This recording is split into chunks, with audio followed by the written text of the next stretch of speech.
ماں نے اپنی جوان بیٹی کو ایسا کیا کہہ دیا کہ آج بیٹی جیل کی سلاخوں کے پیچھے زندگی گزار رہی؟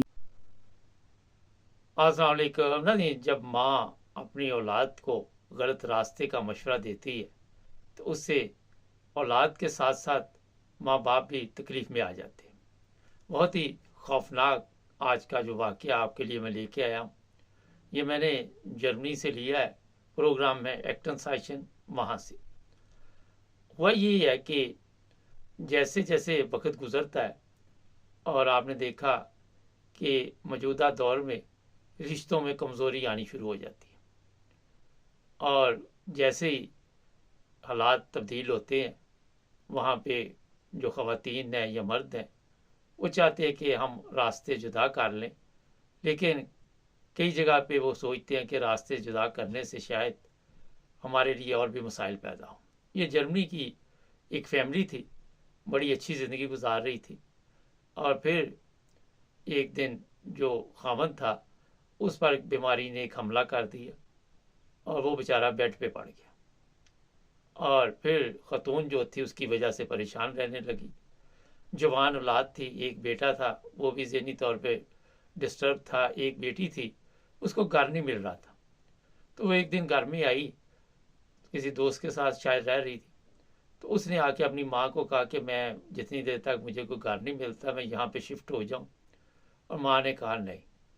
لیکن باپ نے جب بیٹی کی آواز سنی تو اس نے کہا نہیں، یہ آپ کا گھر ہے، آپ جتنی دیر نہیں ملتا، آپ کا کوئی گھر وغیرہ بندوبست نہیں ہوتا تو آپ یہاں پہ آ کے رہیں، اور پھر وہ ماں باپ کے ساتھ شفٹ ہو گئی۔ ماں روزانہ تنگ آ چکی تھی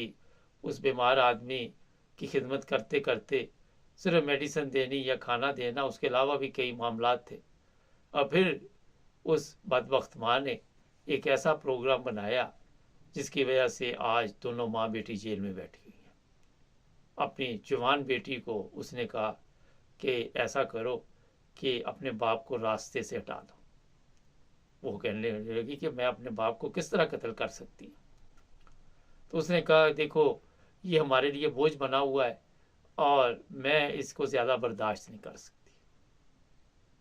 پھر وہ لڑکی جو ہے پہلے تو نہیں مانی کہ اتنا بڑا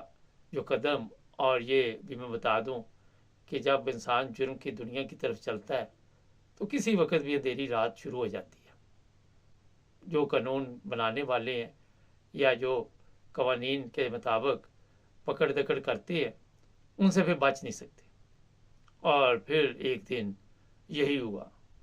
ماں نے بیٹی کو مجبور کیا اور بیٹی نے ایک رسی لی اور باپ کے گلے میں ڈال کر اس کو کھینچ دی۔ اب پرابلم یہ ہوئی کہ اس کو ٹکانے کہاں لگایا جائے، اور پھر دونوں ماں بیٹی نے اس کو گاڑی میں ڈالا، پہلے کسی کپڑے میں اچھی طرح بند کیا اور پھر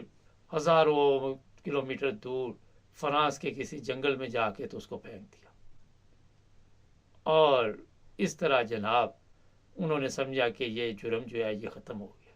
مگر ضمیر کی آواز، جب انسان کو اتنا بڑا جرم کرتا ہے تو وہ اپنے آپ پہ بھی کنٹرول نہیں رکھ پاتا، اور اسی چیز نے اس لڑکی کو پریشان کیا۔ وہ ذہنی طور پہ اتنی ڈسٹرب ہوئی کہ اسے پھر ہاسپٹل داخل کروانا پڑا۔ 2-3 سال گزر گئے لیکن وہ لڑکی ٹھیک نہیں ہو رہی تھی، اس کا ضمیر اسے روزانہ یہ ملامت کر رہا تھا کہ جو تم نے کیا یہ غلط ہے۔ اور پھر ایک دن اس نے پولیس کو فون کیا اور کہا کہ میں نے اس طرح اپنے والد کے ساتھ کیا۔ پولیس نے انکوائری شروع کی، مگر وہ جو لڑکی کی ماں تھی وہ ماننے کے لیے تیار نہیں تھی۔ پھر لڑکی پر ماں نے پریشر ڈالا اور لڑکی نے کہا نہیں میں تو جھوٹ بول رہی ہوں، اور پھر ڈاکٹروں سے پوچھا تو وہ کہنے لگے یہ تو ذہنی مریض بن چکی ہے، کافی ڈسٹرب ہے ذہنی طور پہ۔ لیکن بار بار اس طرح کی آنکھ مچولی نے آخر پولیس کو مجبور کر دیا کہ وہ مکمل انکوائری کرے کہ یہ جو بندہ ہے گیا کدھر ہے۔ اور پھر پولیس نے جب انکوائری کی تو پتہ چلا کہ واقعی یہ بندہ جو ہے اس وقت دنیا میں نہیں ہے، اور مکمل طور پر جو خاتون تھی وہ ماننے کے لیے تیار ہی نہیں تھی کہ میں نے اس کو قتل کیا، لیکن اس کی جو پینشن آ رہی تھی وہ وصول کر رہی تھی اور کاغذوں میں یہ بتایا جا رہا تھا کہ وہ زندہ ہے، اور اس سے وہ خاتون خود تو پکنک منا رہی تھی، لڑکی ہاسپٹل پہنچ چکی تھی، لڑکا بیمار تھا، وہ بھی ہاسپٹل میں تھا، لیکن پولیس نے جب آپ کے علم میں یورپین پولیس ہے مکمل انکوائری شروع کی تو پھر وہ لڑکی ایک دن مان گئی کہ ہم نے اسے قتل کیا تھا اور فلاں جنگلوں میں پھینکا تھا، لیکن مجھے یاد نہیں۔ فرانس کی پولیس سے رابطہ کیا گیا، انہوں نے کہا ایک لاش ملی تھی اور وہ جو لاش تھی اس کا ڈی این ٹیسٹ وغیرہ ہم نے کیا تھا، وہ ہمارے پاس ہے۔ جب میچ کیا گیا تو وہ لڑکی اور ماں کا نکلا، اور پھر پولیس حرکت میں آئی اور یہ بھی الزام تھا اس خاتون پر کہ دھوکہ دہی کے ساتھ اس کی جو پینشن کے پیسے تھے رینٹے وہ کھاتی رہی، اور پھر دونوں کے اوپر کیس چلا۔ 10 سال تک کے لیے جیل میں بھیجا گیا لڑکی کو، اور 12 سال تک کے لیے ماں جیل میں رہے گی۔ یہ واقعہ جو ہے میں نے اس لیے آپ کو بتایا کہ اگر رشتے اتنے کمزور ہو جائیں، جرمنی میں اس طرح کے، یورپ میں اس طرح کے ادارے بنے ہوئے ہیں کہ آپ یہ کہہ سکتے ہیں کہ جی ہم ان کو سنبھال نہیں سکتے، وہ بندوبست کر دیتے ہیں، مگر لالچ جب ہوتا ہے کہ اس کی پینشن میں کھاؤں، حالانکہ وہ بھی اسی کے پاس آنی تھی، وہ اس حالت میں نہیں تھا بندہ کہ وہ خود اپنے آپ پہ کچھ خرچ کر سکے، اور پوری فیملی جو بربادی کی طرف گئی، اور آج جرم کی دنیا میں ان کا ایک نام ہے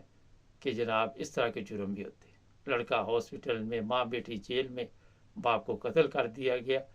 اور جو راستہ انہوں نے چنا میرا خیال ہے کہ اس سے خطرناک اور راستہ کیا چن سکتے تھے۔ تو یہ پروگرام آپ کو میں نے اس لیے بتایا، یہ بالکل سچے واقعات ہوتے، کوئی میں ہوا میں نہیں چھوڑتا، کہ اگر کبھی ایسا موقع آ جائے، دیکھیں ایک زندگی کا حصہ گزارا ہوتا ہے، تو یورپ میں ہر جگہ پہ آپ کو اس طرح کے ادارے ملیں گے